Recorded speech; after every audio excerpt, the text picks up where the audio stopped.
This is Darren from Danger by Degrees, and this time we are talking about the migrant workers, the refugees, and the non-documented migrants. As noted from the previous videos, there have been 182 deaths so far confirmed, 6,000 injured, and at least still 50 plus persons missing. 300,000 people have been impacted by the explosion, meaning some are homeless and others are facing some form of housing insecurity. Insecurity may mean that the building is structurally sound but needs major repair to make it livable again. Like any kind of disaster, there's always going to be the initial event, and there's always going to be, in this case, there was a large explosion of close to 3,000 tons of ammonium nitrate. There were many factors such as corruption, negligence, and other structural deficiencies within the organization of the port allowed for this ammonium nitrate to be stored in a very unsafe manner. It degraded over time, and other accelerant and explosives were kept nearby that contributed together to create this large explosion that killed so many people. Let's start with the migrants this time, and the refugees. So far, there has been confirmed that at least 43 Syrian refugees are dead, and at least 15 known migrants and undocumented migrants are among those that were tragically killed in this event. This is still unconfirmed. Reports of undocumented migrants missing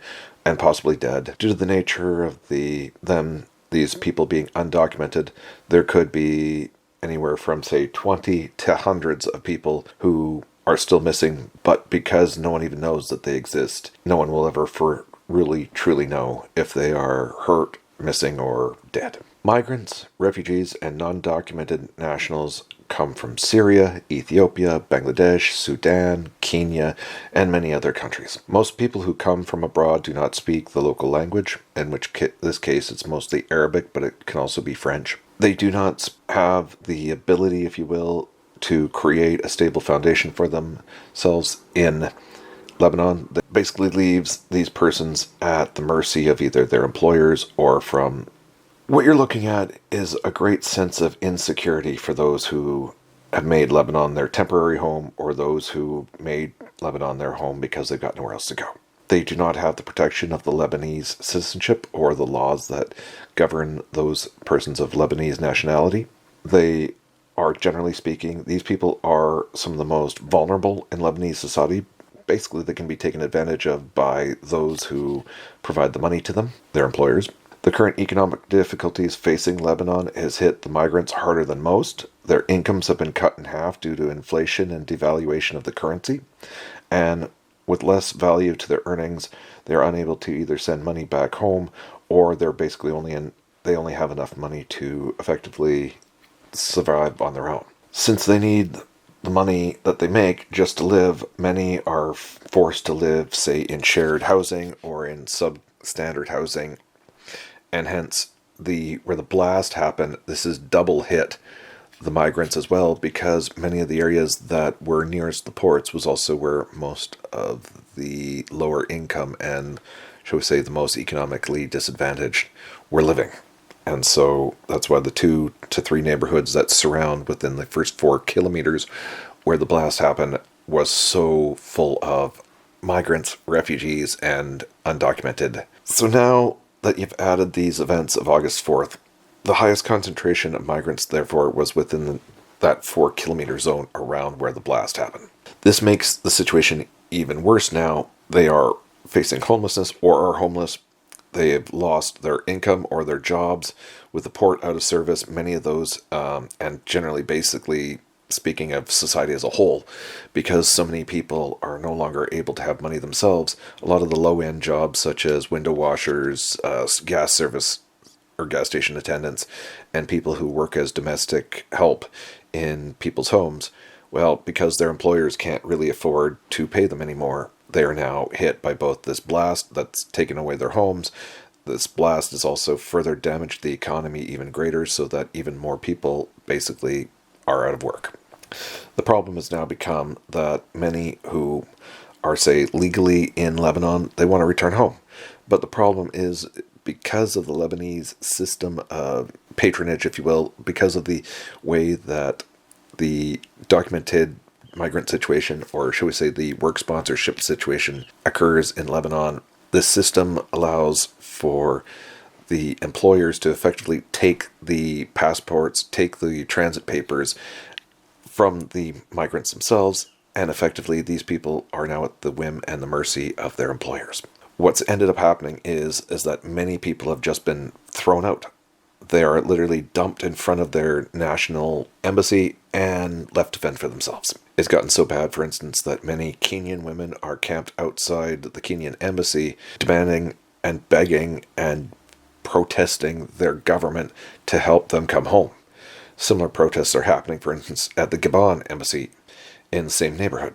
The situation is so bad that the ILO, the International Labour Organization, numerous domestic NGOs inside of Lebanon are all doing what they can to help, but again, there's only so much that can be helped. The problem is further exemplified by people's attitudes within Lebanon too. There is a sense of kind of, you're not Lebanese, so therefore we're not going to help you. Many of the people that have been giving out help, or the hospitals that have been providing aid, are refusing service to non-documented refugees and even the migrant workers. Even those that are illegally allowed to stay in Lebanon are being denied access to healthcare. They're being denied access to aid. And again, this just perpetuates another cycle of crisis. The solution to the problem, it's a very simple step forward. First, the NGOs on the ground, the ILO, and similar groups are providing help to get proper shelter, food, medical aid, translation services, and the like to people who need it. These are the migrants who are being ignored by the other parts of Lebanese society. The next part is to get the countries such as Kenya, such as Sudan, such as Rwanda, such as Syria, such as wherever, for those that want to and are able to get out, to provide the exit papers and the means to help them get out. This has been made even more difficult thanks to the COVID issues that are going on right now, because with the COVID problem, many airports are effectively shut down. But it is not completely shut down. There are still ways to get people out. The moral of this story is that in disasters, we often see the initial event. The initial event in this case is the blast. The blast showed an underlying set of causes such as government neglect, incompetence, inability for people to do their jobs, which all contributed to a situation where an explosive agent, being the ammonium nitrate, was kept in unsafe conditions, which allowed for other accelerants to catch fire. The fire then spread. Once it hit the ammonium nitrate, the explosion happened. This explosion ripped through Lebanon, and effectively, Lebanon was already dealing with a financial crisis, but then add in the COVID crisis that's been happening, and then add in this disaster, and you literally have one disaster feeding another. And now, of course, where you look at, say, the primary disaster was probably the economic, the secondary disaster was the COVID problem, and this becomes the third disaster. And now you have many smaller disasters that come from it. And this being a spotlight on the migrant workers and what they're going through. By helping, if you will, these migrants, you're able to reduce the number of people that are in need. So if you can get people moved from, say, the streets of Lebanon's main city, or streets off of the main areas in and around Beirut, and get them, say, back to Kenya, get them back to Sudan, you reduce the amount of people who are in need, who are going to draw from the resources already in Beirut. That's one benefit of this. The second benefit is, by knowing who, where, and what is going on, you get an idea of just how big the problem is, and you get an idea of how much resources are needed to these various people. That's another benefit, by finding out all these undocumented and what have you. By helping these people, they're able to reduce the needs, or the society as a whole is impacted by this conflict. By reducing the number of people that are in need, in this case, getting them back to, say, Kenya, getting them back to Sudan, getting them back to Bangladesh, you reduce the need and can focus more on the people who actually live in Lebanon. That is what this moral is that, like anything else, where you can help, we should help.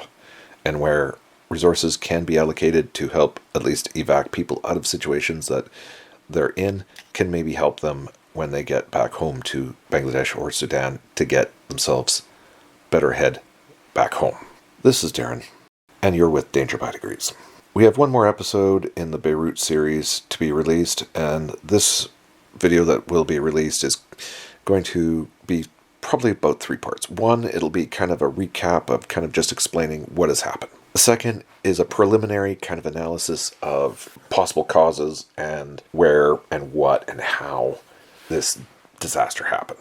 And then the third part of this will be on kind of the idea and the solutions that will lead to a more successful recovery. Please help me help this channel grow. Subscribe, comment, and share this video. And, well, with that, I'll see you again.